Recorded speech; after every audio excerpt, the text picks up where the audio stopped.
Çünkü sen Allah'sın.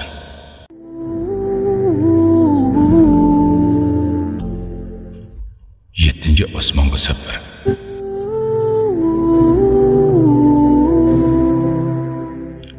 Ushbu kitobning yozuvchisi Ali ibn Jabir Fidir. Uyg'urchaga tarjima qiluvchi Islom chakorlari guruhi. Birinchi qism. U vaqtda men 7 yoshda edim. U menga xubdan o'qidingmi dedi. Men ha deb yolg'on gap qildim. U gapimga ishonmay qaradi va xohlaganingni degin. Lekin u ko'rib turibdi dedi.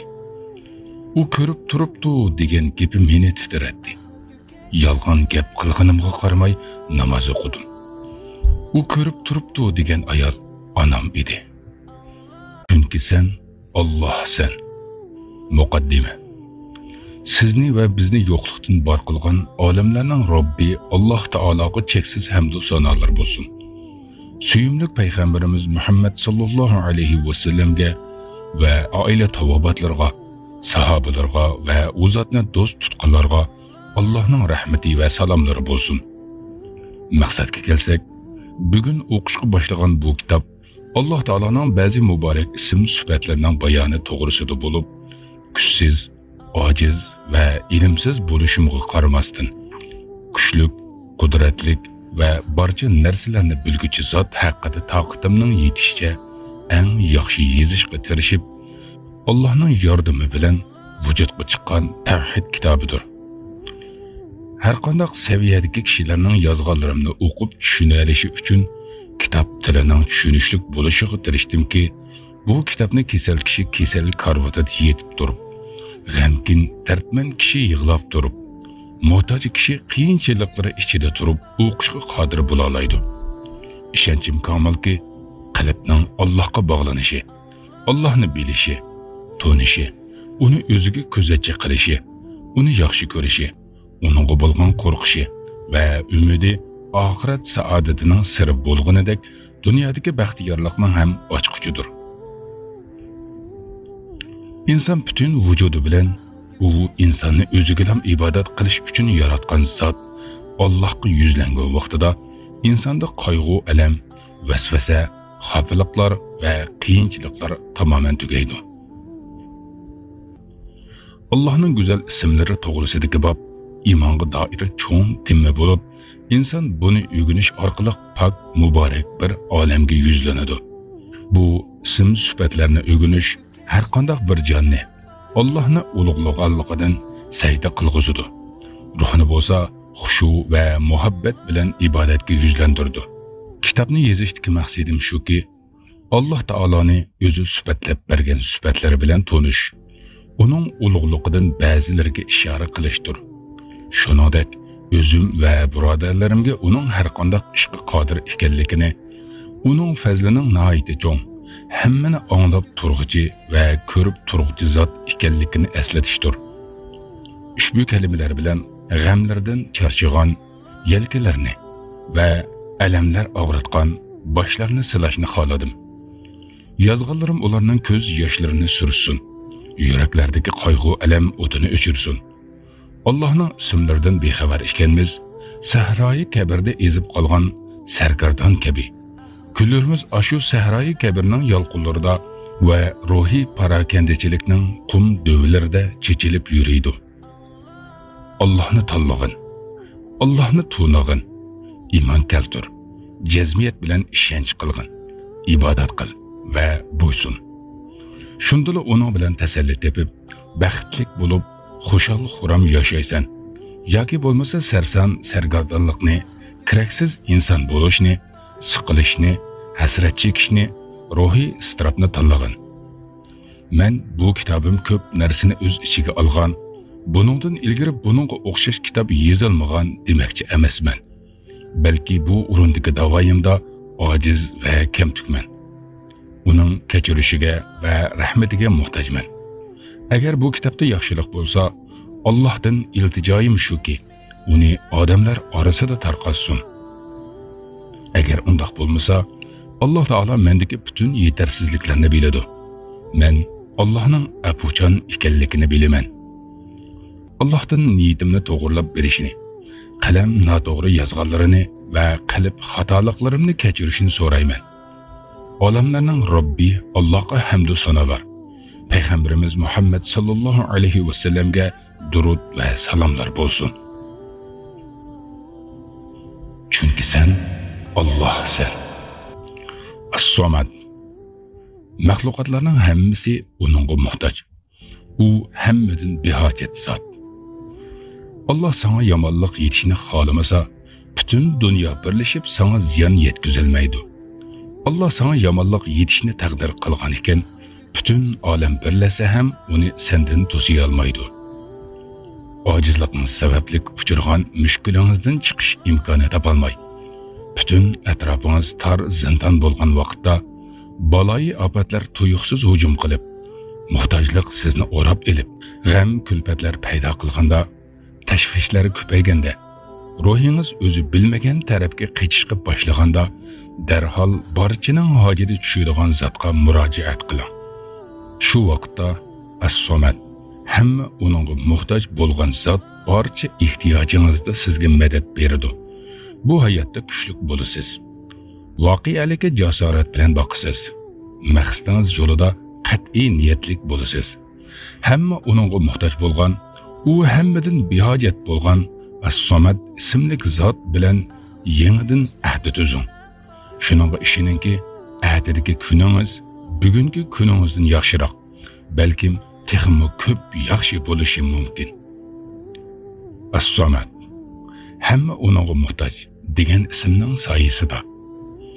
As-Somad, hamma uningga muhtoj, u hammadan behojat degan bu ism anglayotganingizdek, ko'rib turganingizdek, nihoyatda hayvatlik, harflari kuchli, ma'nosi yuksak, aytilishi oson, alohida ulug'ligiga ega ism.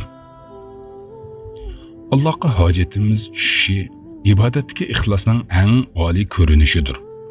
Ibodatda ixlosni ko'p qilgan insonning qalbi egasiga itoat qilish, uningga muhtoj bo'lish va faqatla uningga iltijo qilish sifatiga ega bo'ladi.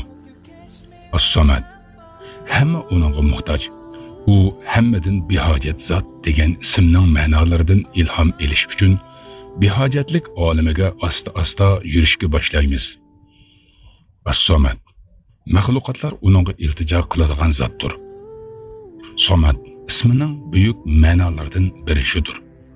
Biz hozir mana shu ma'no haqida to'xtalamiz. Somad, istaklarda maqsad qilinadigan, musibatlarda uning bilan yordam so'raladigan, balo qazo tushganda uningga talpinadigan zotdir.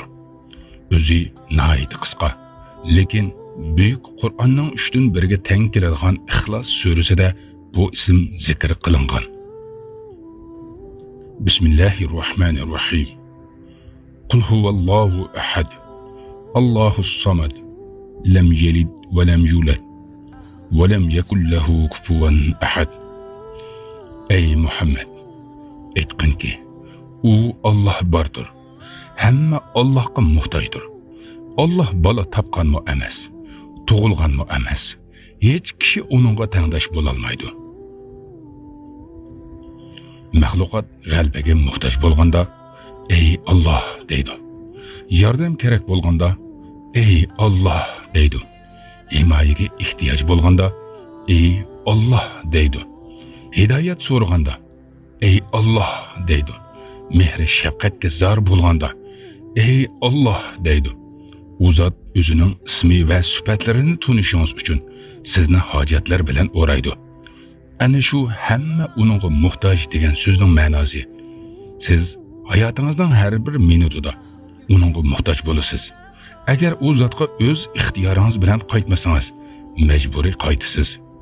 Dehqon yomg'ir yog'may, yig'in va teriq vaqti kechikib, usulga bo'lgan ehtiyoji kuchayganda osmonga qarab, ey Alloh deydi.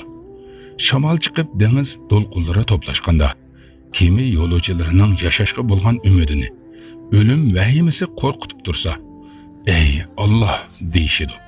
Qushquchi aeroplan shamolchilari echilmay qolganini e'lon qilib, masala bir taraf bo'lg'uchi aeroport atrofida qunalmasdan aylanib yursa, yo'lovchilar har qanday muhim narsalarni unutib, hamma narsaning egiligi iznida bo'lgan zotni aslaydi.